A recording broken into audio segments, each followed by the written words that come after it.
마음을 채우는 가톨릭 콘서트 쉼에 오신 것을 환영합니다. 안녕하십니까? 한창환 프란치스코입니다. 안녕하세요. 김슬의 멜라니아입니다. 교수님, 이제 이불 밖은 위험한 계절이 왔습니다. 너무 네. 추워서 꼼짝하기 싫은 마음. 저만 그런 거 아니겠죠? 그럼요. 그래서 아무리 의지가 강한 사람이라도요. 기온이 영하로 떨어지고 바람이 차가워지면 운동을 게을리하는 사람들이 많아진다고 합니다. 하지만 또 우리가 건강해지기 위해서는 일단 움직여야 되잖아요. 그럼요. 이 바깥의 날씨와 상관없이 이불을 박차고 나갈 수 있는 그런 방법 뭐 없을까요? 있죠. 운동은 동기부여가 중요한데요. 겨울철에는요. 함께 운동할 사람을 꼭 찾아보세요. 아, 누군가랑 함께 한다면 저도 할 수 있을 것 같습니다. 교수님, 저랑 함께 운동하실래요? 그럴까요? 혹시라도 겨울이라 꼼짝하기 싫고요. 그러다 보니까 자꾸 기분이 우울해진다 하시는 분이라면 이 시간 저희와 함께 하시죠. 네, 또 이 시간 저희와 함께 해주실 분이 더 계시죠? 오늘은 어떤 분이 쉼을 찾아주셨을까요? 화면으로 만나보시죠. 사제란 사람들이 세상을 살아가는데 도움을 주는 이어야 한다는 생각으로 40년이 넘는 시간 동안 오직 한 길만 달려온 강윤철 요한보스코 신부. 1979년 마산교구에서 사제 서품을 받고 7원, 진영, 장승포 등 국내는 물론 미국 디트로이트 성당에서 사목을 했으며 예루살렘, 남아프리카 공화국 등에서 사목 연수를 받았다.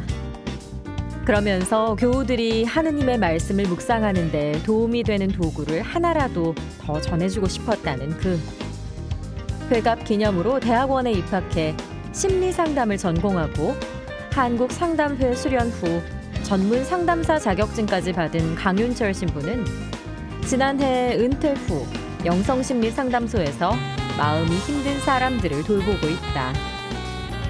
교우들이 늘 하느님을 향한 희망 안에서 치유받길 바라는 강윤철 요한보스코 신부를 만난다.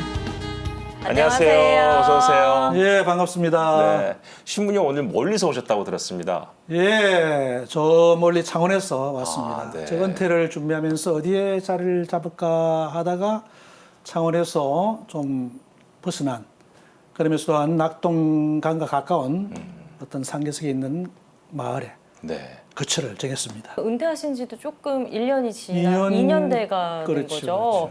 그렇죠. 무사히 일단 소임을 마치신 거 축하드리고요. 감사합니다. 네, 요즘은 그럼 어떻게 보내고 계세요? 사람이 필요한 것이 5가지라고 생각되었습니다. 한 가지는 자기 존재에 실현할 수 있는 일이 필요하고, 그 다음에 신체를 건강하게는 운동이 필요하고, 자기 일상을 떠날 수 있는, 폭발할 수 있는 취미생활이 필요하고, 그리고 사람의 자기 존재 가치감을 좀 높일 수 있는 보람 있는 일, 봉사라든지 이런 것이 필요하고, 또 한 가지 사람이 영적인 존재니까 영성적인 일이 필요하다고 5가지 생각하는데, 저는 그 상담을 통해서 보람 있는 일을 하고, 자전거를 타면서 운동을 하시고. 운동가, 취미생활을 하고, 이렇게 아주 잘 지내고 있습니다. 은퇴하셨다는데 더 바쁘신 것 같습니다. 나름대로 말씀 바쁘게 들어보니까. 지내시는 것 같아요. 그렇게 바쁘지는 않고요.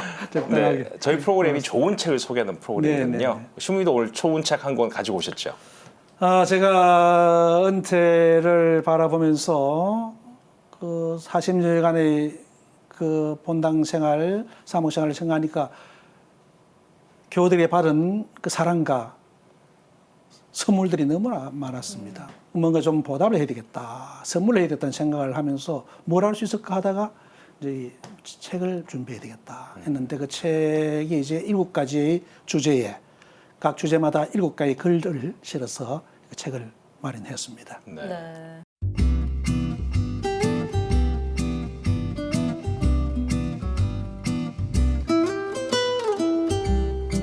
그러니까 은퇴를 앞두고 이렇게 신자들에게 선물로 쓰신 책이라고 하니까 왠지 신자의 입장에서 마음이 뭉클해지는데요. 고맙습니다. 네. 선물을 하려면 여러 가지가 있었을 텐데 이 책을 선물해야겠다 이렇게 정하신 이유가 있을까요?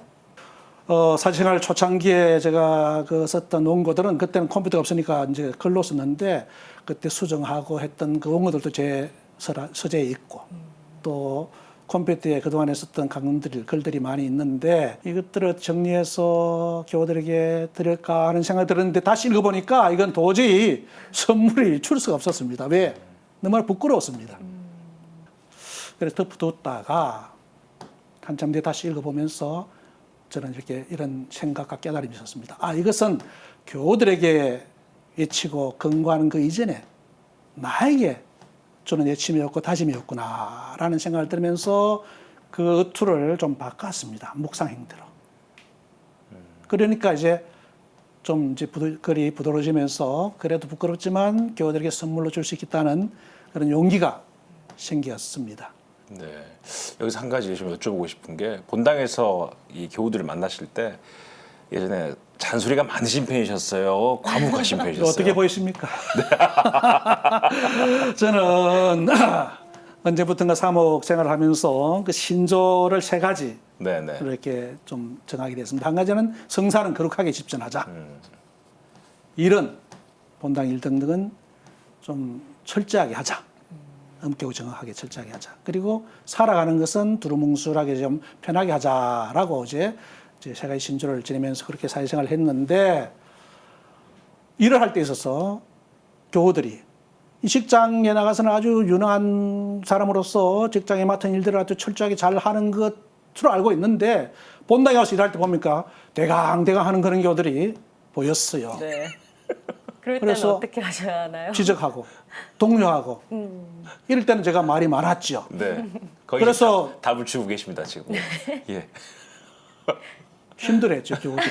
힘들었으나 자 그렇게 일이 이제 돼 가면서 자기들도 일이 편해지고 네네. 또 그러면서 또한 함께 어울리는 시간이 있으니까 서로 이제 아주 편하게 친하게 되는 그런 생활들을 해왔습니다. 애정이 있으니까 또 신자들에게 조금씩 잔소리도 하고 하시지 않았을까 싶은데요.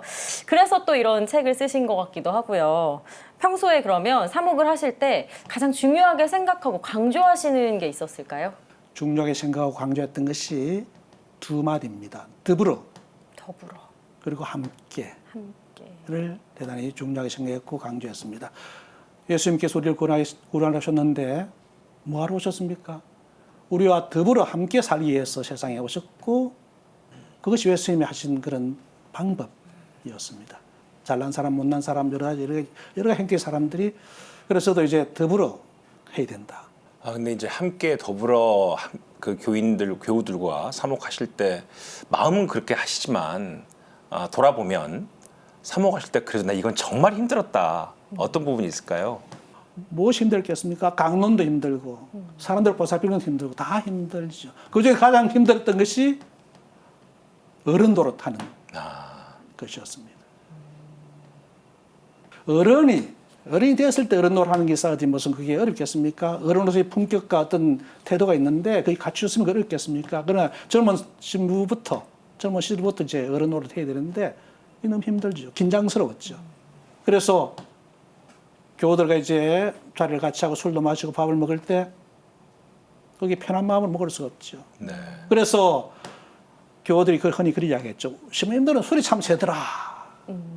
실제 술이 센 것보다도 아마 긴장해서 그런 거 아닌가라는 생각이 들고 그러다 보니까 이제 월요일 날 차제들 그 쉬는 날에는 교구청이라든지 모여서 신부들 그냥 어린애처럼 되고 하는 것이 아마 그 긴장을 풀기 위해서 아닌가 하는 생각이 드는데 하여튼 어른 노릇하는 것이 너무나 힘들었습니다. 네. 또 이렇게 어른 노릇하기 위해서 열심히 노력해서 사목을 하시는 만큼 신자들에게 또 섭섭한 부분이 있다고 책에서도 밝히고 계세요. 예. 어떤 부분이 섭섭하셨어요? 교우들이 가끔 이런 이야기를 합니다. 신부님은 언젠가는 가실 분이지 않습니까? 사실 신부들이 이제 그 본당에 소임제 가면은 3년에 4년 있다가 이제 본당을 떠나죠.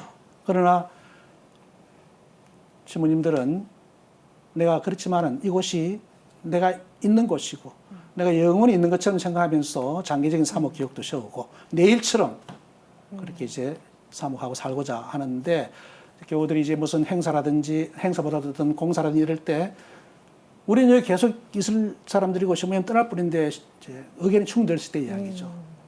그럴 때 그런 말을 들으면 신부는 저는 그렇게 생각되었습니다. 아, 신자들이 신부를 우리로서 생각하기보다는 이방인으로서 떠날 사람이구나라고 생각하는 그런. 자, 그러면 나의 삶은 어디에 있습니까? 항상 떠나는 나그네 생활인가? 그럴 때가 좀 섭섭했습니다만은 그러나 또 믿는 구석이 있죠. 부족하지만은 최종 결정은 신부가 해야 되는데 부족한 결정도 교우들이 신부님이 우리를 위해서 이렇게 하셨구나라고 생각해 주면서 따라와 주는 것. 그것이 제가 사모할 수 있는, 부족하지만 사모할 수 있는 하나의 힘이었죠. 또 그런 고마움도 있습니다. 네. 아마 이 책을 또 그렇게 말씀 듣고 보니까 40년 동안의 사목의 모든 일들이 잘 정리된 책이 아닌가라는 생각도 해봅니다. 고맙습니다. 네, 바로 이 부분에서 우리가 심심책방을 한번 들려볼게요. 베드로 신부님 이 책을 어떻게 보셨는지 다녀오겠습니다.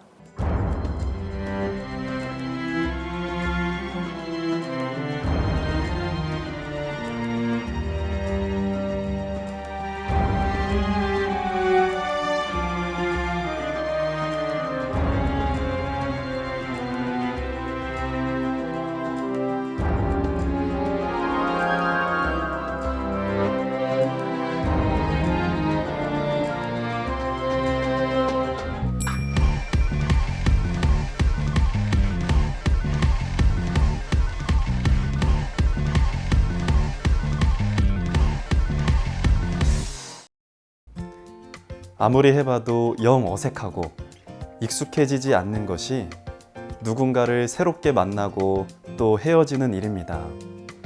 특히 많은 교우분들을 만나는 사제들에겐 만남과 헤어짐이 일상이기도 하지만 가장 어려운 일이기도 한데요. 저보다 먼저 사제의 길을 걷고 또 은퇴를 하신 신부님의 글을 읽으며 언젠가 저에게도 다가올 그날을 상상해 봤습니다. 하지만 꼭 사제인 저뿐만이 아니라 우리 교우분들에게도 진한 감동을 줄 거라 믿어 의심치 않기에 그 책을 오늘 소개해 드리려 합니다. 40여 년의 사제 직무를 내려놓으면서 교우들에게 꼭 남기고 싶은 말씀들을 담은 강윤철 신부님의 신앙 에세이 말씀의 우물터는 은퇴를 앞둔 사제가 사제로서의 삶을 살 수 있도록 도와준 신자들에게 드리는 감사의 선물입니다. 저자는 마치 이제는 다시 돌아오기 어려운 먼 길을 떠나는 사람이 사랑하는 가족에게 하나하나 소중한 것들을 챙겨주듯 영적으로 필요한 양식들을 이 책에 담았는데요. 가정 성화, 강복의 길, 새로운 삶, 신앙인의 사명, 용서, 평화, 회개 등 7가지 주제를 알기 쉽게 전달하고 있습니다. 보통 책을 읽을 때 여러분은 어디부터 읽으시나요? 책 표지부터 목차까지 한 글자도 빼놓지 않고 꼼꼼하게 읽는 분도 계시고 어떤 분은 본론부터 후딱 읽기 시작하기도 하죠. 만약 후자에 속한다면 머릿말이나 추천사는 그냥 지나치기 쉬운데요. 그런 분이라도 오늘 소개해드리는 책은 꼭 꼼꼼하게 살펴보시라고 말씀드리고 싶습니다. 왜냐하면 저는 재정원 신부님이 쓰신 축하의 글부터 너무 재미있게 읽었기 때문인데요. 두 분은 중고등학교 시절부터 가깝게 지내셨다고 합니다. 당시 대학 진학을 앞두고 저자 신부님께서 신학교에 대한 꿈을 밝히자 친구인 재정원 신부님께서는 이렇게 한마디 하시죠. 야, 니 미친나? 그런 데로 와가노? 하지만 결국 12년 뒤에 재정원 신부님도 친구 신부님의 뒤를 이어 사제가 되면서 저자 신부님으로부터 똑같은 반응을 듣게 됩니다. 야, 너 미쳤나? 거긴 와가는데. 결국 우리 둘은 그렇게 미쳤나 보다 라고 말씀하시는 재정원 신부님의 추천사를 읽으면서 그리스도께 미쳐버린 두 분의 이야기가 더욱 궁금해졌습니다. 이제 은퇴를 앞두고 있습니다. 강론을 비롯한 여러 사목적 부담에서 벗어나게 됩니다. 참 좋습니다. 다만 내가 그동안 토해낸 말들을 다시 바라보며 그렇게 살 수 있으면 좋겠습니다. 숙제입니다. 교우들에게 감사와 속죄의 심정입니다. 부족한 것, 잘못한 것, 상처를 준 적도 있습니다. 하지만 많은 도움을 받았습니다. 감사합니다. 삶의 신조 3가지 중에서 이제 2가지만 남겨두었습니다. 공동체를 보살피는 사목은 없겠으니 이를 엄격하고 철저하게 하지 않아도 될 것입니다. 그러나 혼자 드리는 미사는 여전히 거룩하게 봉헌할 것입니다. 사는 것은 편안하게 50보 100보의 심정으로 남은 삶을 지내고 싶습니다.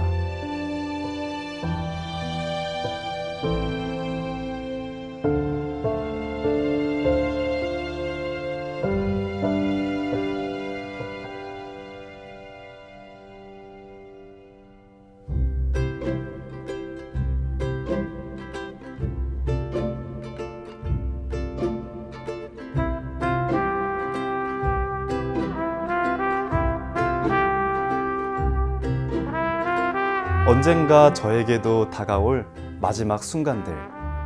신부님의 글을 읽으며 그날을 미리 마음속으로 찬찬히 생각해 볼 수 있어서 좋았습니다. 모쪼록 신부님의 영육간의 건강을 빌며 신부님께서 마련하신 선물이 신자들의 갈증을 해결해 줄 수 있는 시원한 물 한 잔이 되길 바라겠습니다. 신부님, 질문이 있습니다. 신부님께서 40년 동안 신자들과 동고동락 하시면서 가장 기억에 남는 순간이 있으셨나요? 있으시다면 그 순간이 왜 가장 기억에 남는지 그 이유도 함께 알려주세요.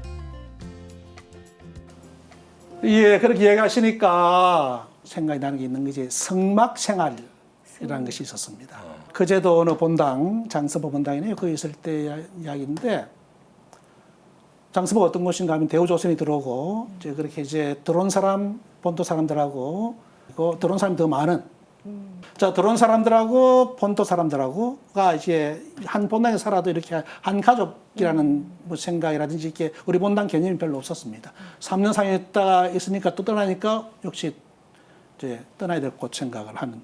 자, 그러면 이걸 어떻게 본당 공동체를 이룰까 하는 생각 속에서 구성해낸 것이 함께 어울려야 되겠다. 함께 더불어 다시 노네요. 함께 어울려야 되겠다. 어떻게? 바닷가에 나갔습니다. 본당 생활을 한 4일 정도 처음에 시작 그렇게 했죠. 나중에 뭐 3일 정도, 2박 3일 그랬습니다만, 본당의 모든 생활들을 바닷가에 나갔어. 천막을, 텐트를 치고, 주일 학생들도 또 출퇴근을 하면 또 거기서 출퇴근을 하면서 천막을 치고 이렇게 한 4일 정도 이렇게 지냈습니다. 그 안에서 이제 미사도 지내고, 천막을 만들어서 거기 기도실도 만들고, 또 프로그램도 진행하고, 그러면서 이제 정말 한 공동체가 되었고, 본당 그 기본을 다졌던, 했던 그런 추억들이 있네요. 네.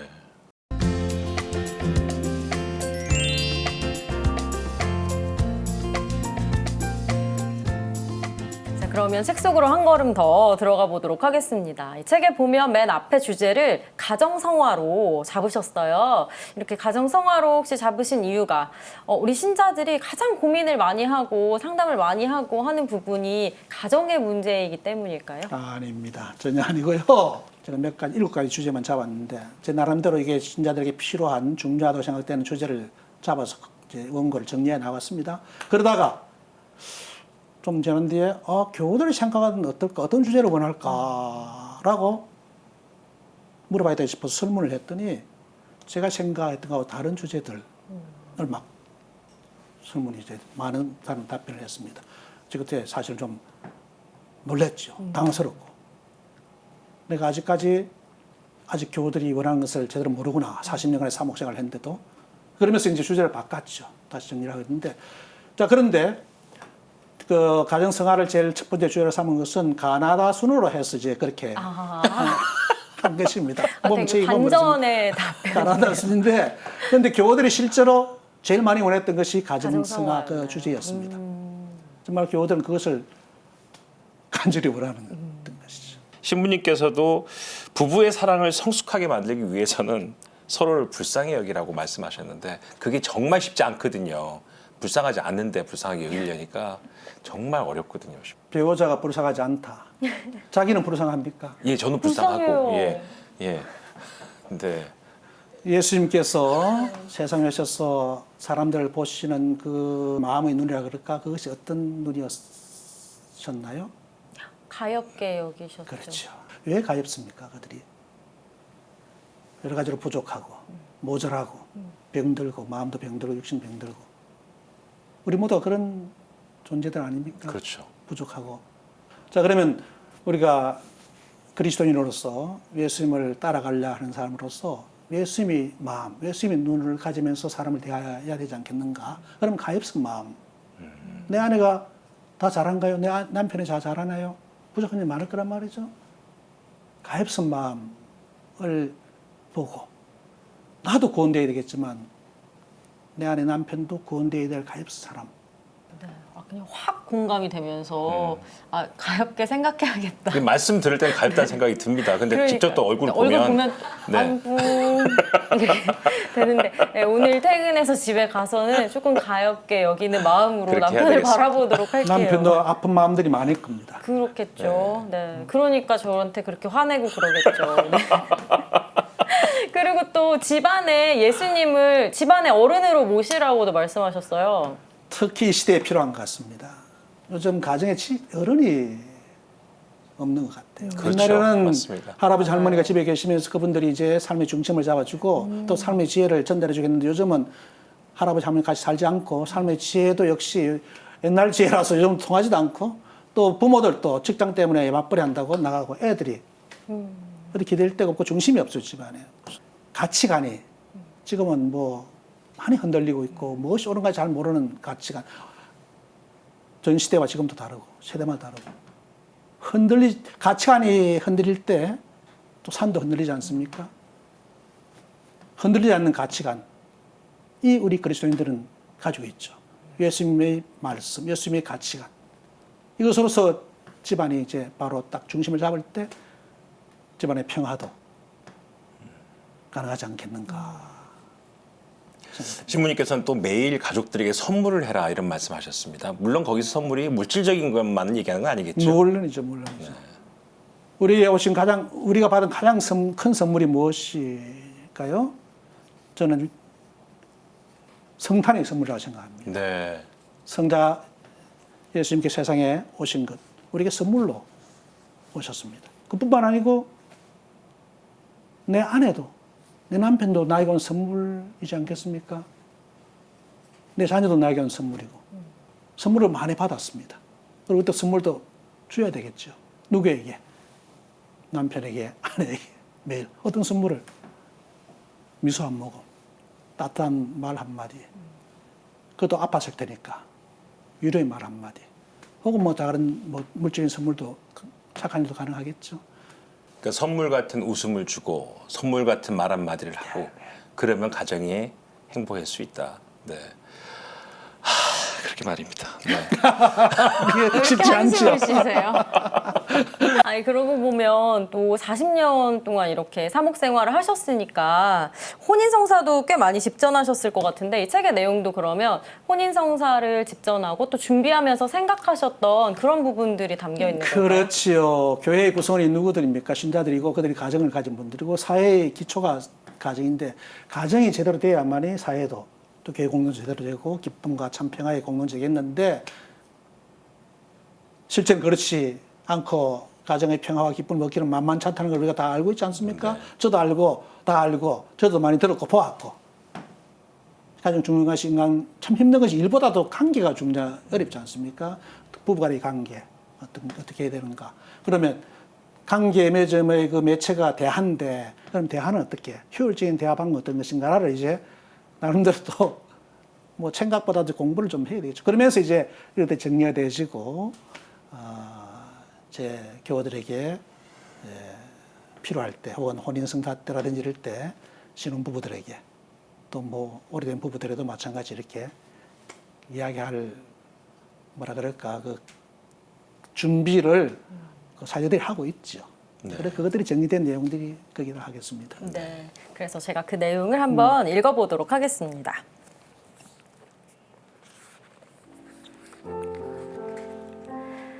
사랑에서 혼인하고 그 완성을 향해 나아가는 부부는 상대방의 행복을 이루어 주어야 합니다. 한마디로 배우자의 구원자가 되기 위해 혼인한 것입니다. 내 행복과 내 인생의 완성을 위해 배우자가 나에게 온 것이 아닙니다. 배우자의 행복을 위해 내가 그에게 간 것입니다. 이 사랑으로 가정생활을 할 때 혼인의 목적이 이루어지는 것이고 혼인한 두 사람의 삶은 완성되어 갈 것입니다. 혼인은 서로 협조하고 보완하여 인격 완성을 지향하고 있습니다. 무엇을 도와줄 것입니까? 일을 잘 처리하도록 돕는 것으로 알아들으면 아주 부족한 이해입니다. 남녀는 여러 면에서 서로 다르고 다른 만큼 서로에 대해 부족하고 그 부분을 서로 채워줍니다. 혼자서는 완전한 인격의 소유자가 되지 못합니다.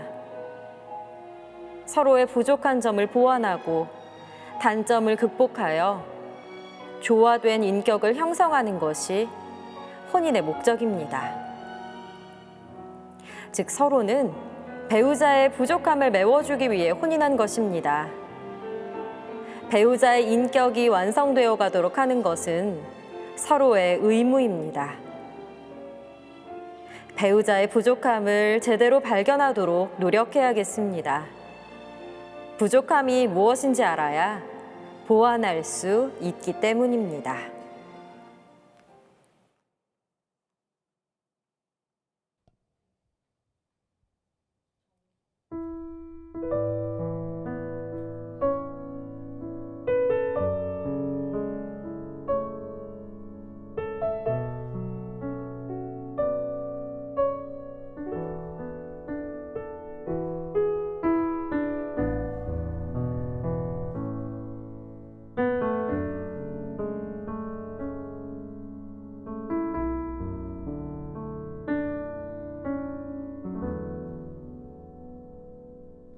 내가 사막 가운데 홀로 있을 때 내가 광야 속에서 길을 잃어도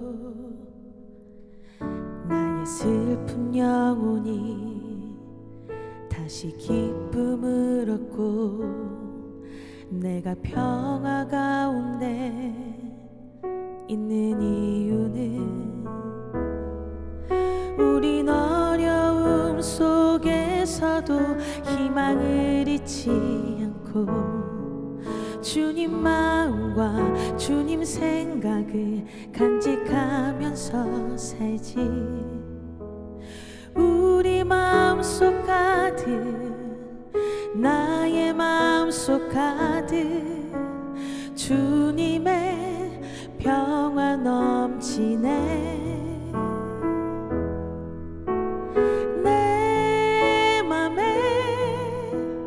내 맘에 오시는 주 당신의 평화와 사랑을 내게 부어주시고 무너진 나의 집 나의 마음 새로운 힘으로 살게 하시네.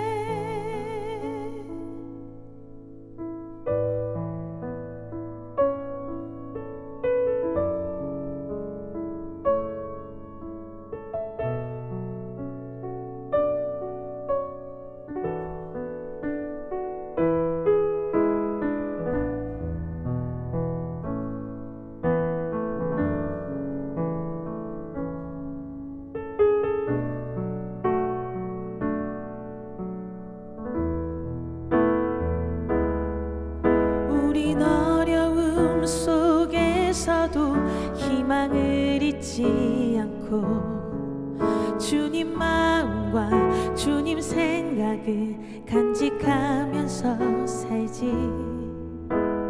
우리 마음속 가득 나의 마음속 가득 주님의 평화 넘치네.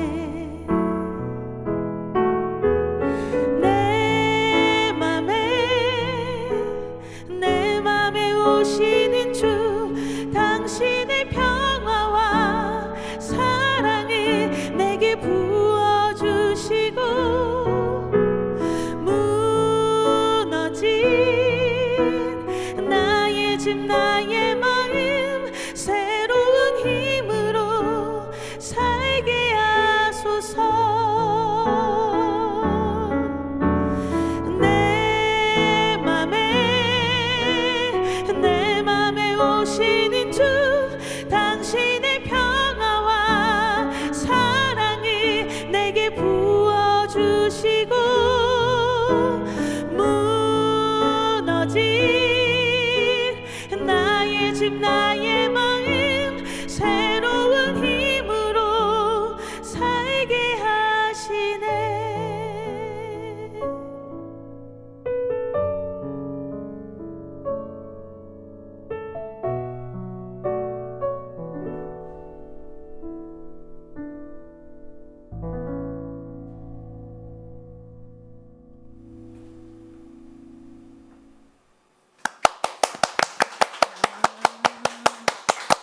너무 잘 들었습니다. 네. 아주 기뻐하는 겨울에 석소영 씨 이런 노래 들으니까 더 가슴에 와닿습니다. 아직 미혼이시라 우리가 계속 하고 있었던 신부님하고의 결혼과 가정과 배우자 이야기가 좀 와닿지는 않으셨겠지만 본인이 갖고 계시는 배우자 상이나 뭐 아이들 타입이 이상형? 있어요? 네. 네. 저는 원래 결혼을 꼭 해야 된다라고 생각한 사람은 아니었거든요. 네. 그래서 정말 인연이 있다면 만나고 싶다라고 생각을 했고 거기서 가장 큰 기준으로 삼았던 건 친구 같은 사람 그리고 오래 함께 해야 되잖아요. 그래서 재미있는 사람이 저의 이상형이었습니다. 네, 그래서 제가 이제 그런 친구를 감사하게도 만났거든요. 만났는데 신자가 아니에요. 네, 신자가 아닙니다. 그래서 시부님께서 아까 말씀해 주셔서 너무나 좋은 말씀들 많이 해주셨고 저도 신앙을 가지고 있기 때문에 너무 잘 이해가 됐는데 이걸 어떻게 제가 설명을 해줘야 할지 신자가 아니다 보니까 예수님이 빗대어두거나 아니면은 뭐 성당 안에서 이루어졌었던 일들을 가지고 설명을 할 수는 조금 어려울 것 같아서 이럴 때는 제가 그 친구에게 나를 가엽게 생각해 주렴, 나를 좀 이런 일들 있으니까 이렇게 좀 바라봐 주렴 이런 이야기들을 어떻게 해야 할지 그게 좀 많이 궁금했습니다. 가볍게 봐달라는 것보다는 네. 본인의 행복한 모습을 신앙으로 사는 것이 행복하다는 것을 보여주는 게 좋지 않을까요? 그리고 나만 챙기는 것이 아니고 어떤 상대방 걸 또 생각하고 사랑을 나누는 것이 우리의 기쁨이고 행복이라는 것을 본인의 신앙인으로서의 행복한 모습을 보여주는 것이 그에게 뭔가 변화를 일으키지 않겠는가라고 생각이 들어지네요. 네, 감사합니다. 네, 친구 같은 분과 또 좋은 소식 있었으면 좋겠습니다. 감사합니다. 네, 석소영 씨의 아름다운 목소리는 마지막에 또 들으실 수 있으니까요. 끝까지 기대해 주세요. 오늘 고맙습니다. 고맙습니다. 감사합니다. 네. 네, 신부님 책을 읽다 보면 신부님께서 자주 거론하시는 주제가 있더라고요. 바로 용서예요, 용서. 사실 용서만큼 어려운 일은 또 없다 싶은데 신부님께서는 또 이 화전민 이야기를 하시면서 또 용서에 대해서 얘기해 주시죠. 하즈민 이야기, 아프리카 북부 잠비아 북부에 있는 그 벤바족 이야기인데 저도 뭐 책에서 받은 이야기입니다만은 거기는 범죄율이 참 아주 적더라는 것입니다. 그래서 인류학자들 또 사회학자들이 보면서 이상하게 하고 그럴까라고 가서 봤더니 특별한 게 아니었다는 것입니다. 보니까 어떤 사람이 잘못을 했어요. 그 부족해서 그러면 그 사람을 이제 잘못 사람을 불러서 광장 한 가운데 이제 불러서 세웁니다. 그리고 그 동네 사람이 다 그 주변에 모여요. 뭘 했을까요? 돌을 던지고 꾸짖고 그런 거 아니에요? 벌을 주고 했을까요? 아니었습니다. 칭찬이었습니다. 주변 사람들 다 돌아가면서 그 사람이 옛날에 했던 작은 일도 큰 일도 잘했던 것을 이야기해 줬던 것입니다. 너는 지난번에 우리 사냥할 때 아주 뭐 참 좋은 역할을 했어. 그래서 우리가 사냥을 많이 했어. 너는 그 전에 한번 내가 다리가 다쳐서 쩔렁거릴 때 내 옆에서 부축을 해줬어. 그 전에 내게 먹을 것을 줬어. 뭐 등등등등 이런 그가 했던 착한 일들을 시간이 끝날 때까지 뭐 다 끝날 때까지 이제 하나씩 다 이야기를 해줬던 것입니다. 내가 이 동네를 위해서 이분들 위해서 내가 좋은 일을 많이 해야 되겠다는 생각하면서 그 동네가 이렇게 평화롭게 범죄율이 지내는. 네. 나게 평화로웠다는 이야기인데 근데 사실 우리가 세상 살 때 느끼는 게 일이 힘든 게 아니라 사람이 힘들다고 얘기를 많이 합니다. 정말 용서가 안 된 사람들이 있거든요. 근데 신부님께서는 책에서 그렇게 말씀하세요. 그렇게 용서가 안 되는 사람도 용서하는 게 바로 나를 위한 일이다. 이렇게 말씀하셨습니다. 왜 나를 위한 일일까요? 용서를 하는 게. 용서를 받지 않아야 될 사람이 있을까요? 다 용서를 받아야 될 나약하고 죄 짓는 너나 할 것 없이 저도 마찬가지고 우리가 했던 일들이 다 낱낱이 드러나면은 부끄러워서 이렇게 놔둘 수 있을까요? 다 용서받아야 될 사람들인데 그 용서는 서로에게 자유와 평안을 주는 해방을 주는 그런 행위이기 때문에 해야 되는 안 하면 내가 괴롭고 내가 묶여 있으니까요. 나는 그러면 어떤가? 나는 용서를 받고 있지 않는가? 누구로? 예수님부터. 자기 힘으로는 힘들더라도 그런 신앙의 힘으로서 하도록 노력해야 되지 않는가? 저 생각이 네. 힘들지만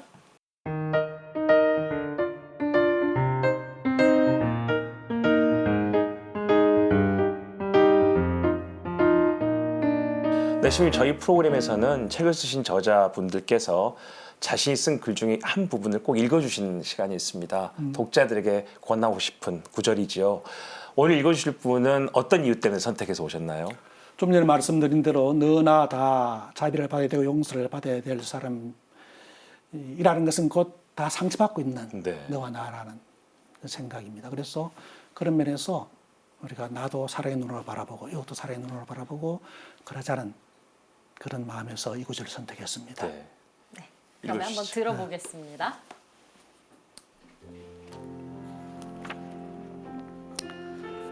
하는 일이 고되다고 무겁다고 고통을 하수냐는 경우 대개는 그 일 자체가 힘들다기보다 내 일이 아니라고 생각하거나 의미를 모르고 애착이 없기 때문에 그렇습니다.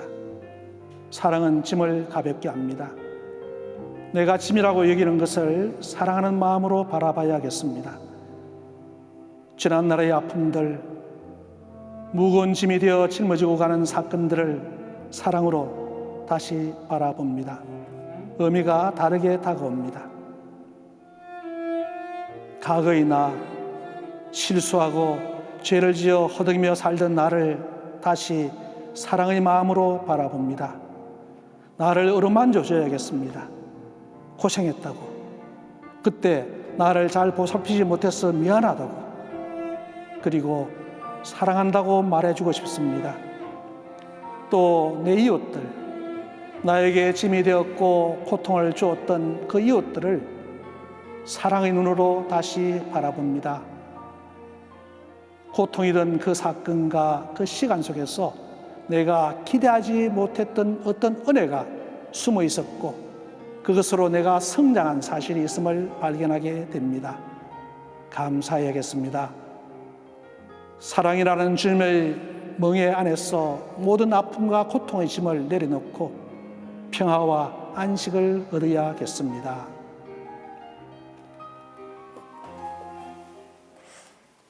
네, 맞아요. 방금 읽으신 부분처럼 감사해야겠습니다 하고 신부님께서 또 이 책에서 강조하고 계신 부분이 감사하는 마음인데요. 사실 우리들은 좀 감사해야 할 일들을 너무 당연하게 받아들이는 경향이 있는 것 같다고 생각이 들어요. 어떠세요? 실제 그런 것 같습니다. 자, 그런데 이제 관계 속에서 상대방의 행동이나 말에 대해서 저 사람은 당연히 나에게 해야 돼. 아내는 나에게 이렇게 집안에 강렬히 이렇게 해야 돼. 남편이 이렇게 해야 돼. 그렇게 생각하면은 그 가정이 평화로울까요? 의무만 강조하게 되지고 서로 감사하는 눈을 가지고 감사할 수 있을 때 그 가정에 평화와 기쁨도 있지 않겠는가 생각이 들어집니다.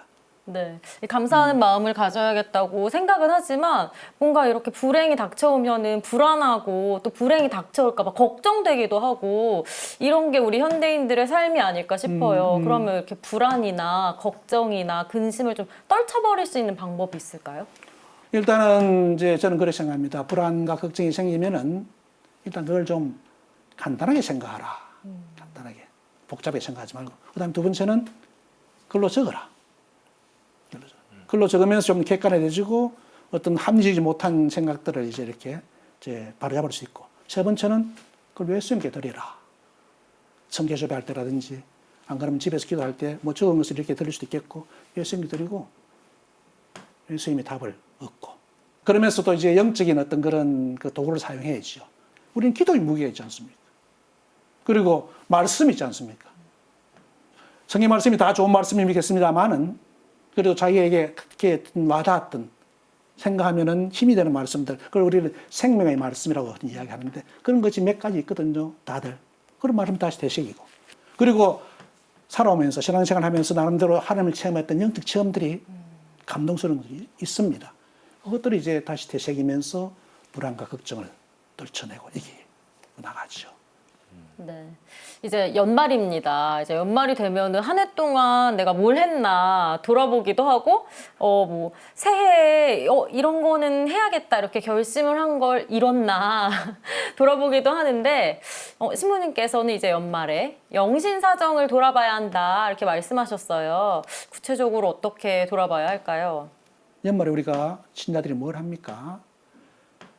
영신상을 돌아볼 수 있는 기회를 만들어줍니다. 판공성사라는 이름으로서 자기 이제 삶을 돌아보고 성찰하고 뉘우치고 할 수 있는 기회를. 상인들이 하루 끝나고 나면은 하루 수지가 됐나 이렇게 보고 또 사업가들이 1년 지나면서 수지 달성하면서 내년을 계획 세우고 있지 않습니까?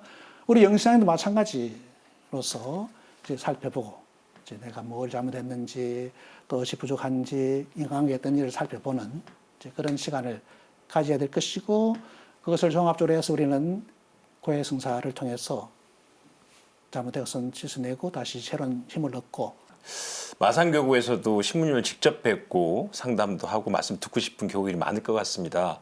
이제 은퇴하고 이제 말씀하신 곳에 계시는데 뵈러 가려면 저희가 영성심리 상담소를 찾아가면 되겠습니까? 예, 그 마침 제가 영성심리 상담 하앤평 영성심리 상담소라는 이름으로서 무슨 뜻이겠어요? 화앤평. 예, 이런 일인데 하야하고 화해하고. 평을 얻자. 누구랑 하야한가?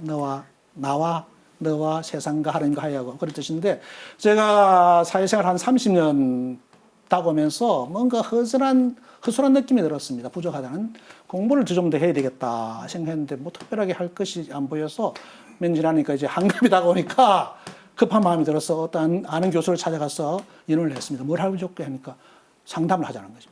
물론 자기가 이제 상담 교수라 그래서 이제 대학원에 가서 상담을 전공했고 하다 보니까 또 그 동료들이 학교 학생 동료들이 어디 다니더라고요. 뭐 다니 그러니까 이제 자격증 받으러 상담사 자격증 받으러 교육관 다닌다 그러더라고요. 저 따라다녔어요.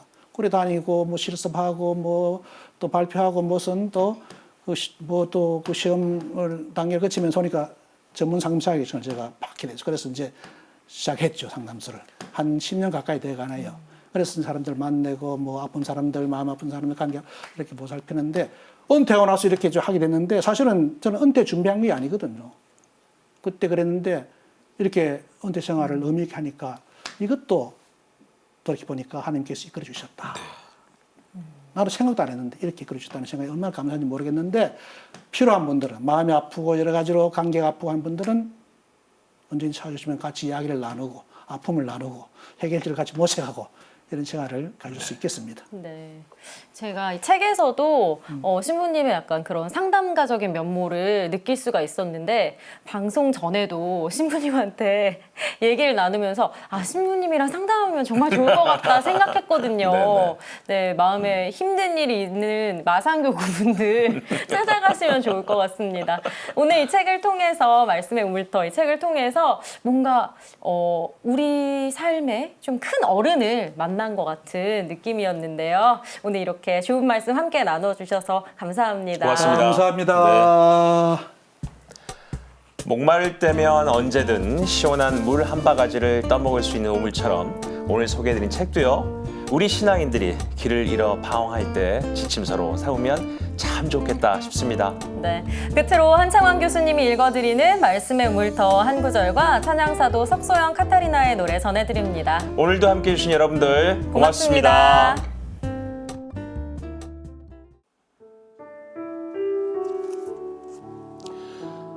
언젠가 텔레비전 어느 프로그램에 코미디언 이용식 씨가 그의 삶에 관해 강연하는 것을 보았습니다. 그의 부모는 이북에서 살았는데 개신교인이기에 박해를 피해 대청도로 와서 그를 낳고 인천으로 이주하여 정착하게 되었답니다. 그의 어머니는 생선 장수를 하며 어렵게 자녀들을 키웠고 그는 코미디언이 되었습니다. 온 가족은 꾸준히 신앙생활을 하며 매 주일에 교회에 갔답니다. 세월이 흘러 노쇠해진 어머니에게 언젠가 자녀들이 유언을 청했습니다. 어머니 말씀은 내가 너희와 다시 안 볼 것 같으면 유언을 하겠으나 우리는 하늘나라에서 다시 볼 것인데 말을 남길 필요가 있겠느냐. 나 죽더라도 나중에 하늘나라에서 만나 계속 많은 이야기를 하자 하셨다고 합니다. 몇 년 후에 어머니가 갑자기 세상을 떠나셨답니다. 새벽 예배에 다녀와서 집 계단을 오르다가 힘들어 잠시 쉰다고 엎드린 것이 그냥 그대로 숨지셨다고 합니다. 가슴에는 성경과 찬송가책을 품은 채로 그때 그는 어머니에게서 천국에 있는 사람의 얼굴을 보았다고 했습니다. 아주 편안하고 아름다웠습니다. 저도 죽은 모습이 그렇게 아름다우면 좋겠습니다. 하느님이 계시고 하늘나라가 있음을 알고 착하게 살면 그렇게 되겠지요. 그러면 천주교 신앙을 갖는 것이 착하게 사는데 목적이 있습니까? 아닙니다. 신앙생활의 목적이 복받고자 하는 것도 아닙니다. 하느님을 섬기는 것이 신앙생활의 목적입니다. 착하게 사는 것과 복은 하느님을 섬기면 따라오는 것이겠습니다.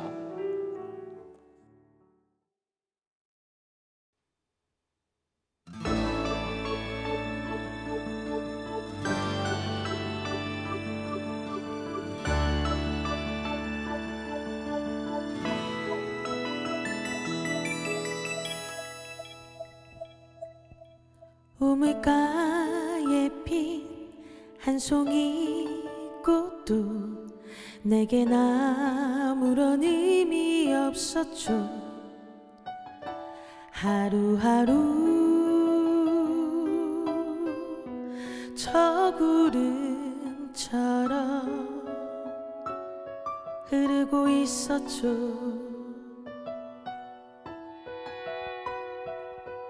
어느 날 문득 내게 오신 분 물 한 잔 달라 말씀하셨죠.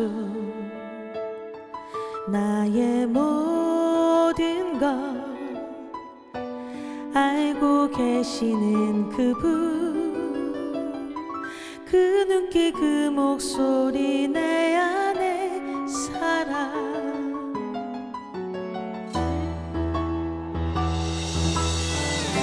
생명의 물 마셔라. 다시는 목마르지 않으리라. 솟는 샘물처럼 영원한 생명 누리리라 하신 그 순간 난 알았죠. 주님이심을. 나 이제 달라졌어요. 나를 찾았죠. 주님의 말씀 나를 구했죠. 사막에 가시던 물조차 아름다워요. 이 기쁜 평화 무엇일까요? 주님이 주신 신비로운 선물.